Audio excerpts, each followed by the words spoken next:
Le diplomate algérien et ancien ministre, Abdelaziz Rabi, estime que la décision de l'Espagne concernant le Sahara occidental sera perdue en perdant l'équilibre des intérêts diplomatiques, ce qui affectera durablement et qualitativement les relations algéro-espagnoles, qui se caractérisent par la confiance et la considération mutuelle. Dans un message sur sa page Facebook officielle, Rabi a déclaré que l'annonce de l'Espagne constitue une rupture dans sa position sur la question saharienne et dans la structure de ses relations avec l'Afrique du Nord. La rupture, selon Rabi, est la fin du consensus social et politique interne en Espagne qui s'est formé pendant 47 ans autour de la responsabilité historique de l'Espagne du général Franco d'abandonner la Sagia et l'Amra el Ouedad et l'engagement de l'Espagne démocratique soutenir l'autodétermination du peuple sahraoui sans privilégier ni l'autonomie ni l'indépendance, mais plutôt l'accord entre le Maroc et le Polisario dans le cadre des Nations Unies. Il ajoute qu'elle a investi ses bons offices en faveur de solutions de négociation, considérant à juste titre que l'histoire l'a rendue plus disposée que la France,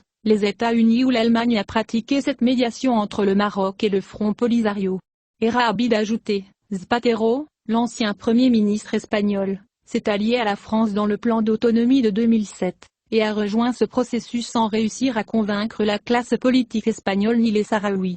Il a également fait face à une forte opposition de plusieurs centaines de comités de soutien. Pour le peuple sahraoui, qui s'active notamment dans les municipalités socialistes espagnoles. De l'avis de l'ancien diplomate algérien, l'Espagne est en rupture avec sa position traditionnelle, et compte aujourd'hui sur l'assurance qu'elle prend auprès du Maroc pour garantir la souveraineté territoriale des villes de Ceuta et Melilla, et lever ainsi le chantage des organisations flux migratoires et détresse humanitaire, au rang d'armes diplomatiques privilégiées dans les relations entre pays. Il estime que c'est un pari risqué car aucune entité au monde n'est en mesure de contenir les flux migratoires économiques en Afrique. Il ajoute, il faut rappeler que l'Algérie, qui a cette frontière commune en Afrique, accueille quotidiennement, et depuis 10 ans, le plus grand nombre de migrants d'Afrique subsaharienne par rapport à tous les pays du Maghreb et d'Europe réunis. En adoptant cette dernière position, dit Rabi, l'Espagne, qui a été entendue, consultée et respectée par toutes les parties de la région,